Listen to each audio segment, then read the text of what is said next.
Deyirlər ki, psixiatrik dərmanlar kilo və yuxu verir. Doğrudur. Bəli, doğrudur. Bəzi psixiatrik dərmanlarımız var ki, kilo verir və yuxu verir. Amma biz bunları əlbəttə öz məqsədinə uyğun istifadə edirik.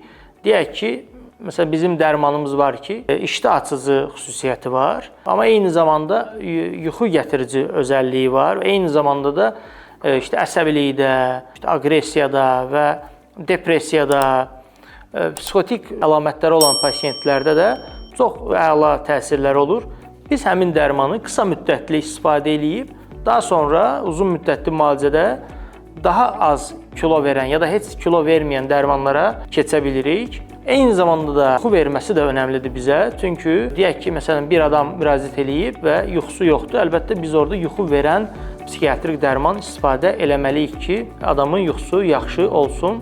Eyni zamanda da bizə müraciət eləyən intihar düşüncəli pasientlərdə də əlbəttə yuxu verən dərmanlar istifadə eləməyimiz şərtdir. Bir insan yuxulu olduğu zaman intihar eləmə riski azalır. Əlbəttə, yəni intihar düşüncələri olan adama biz hər zaman öncəlik olaraq psixiatrik xəstəxanaya yatışı tövsiyə edirik.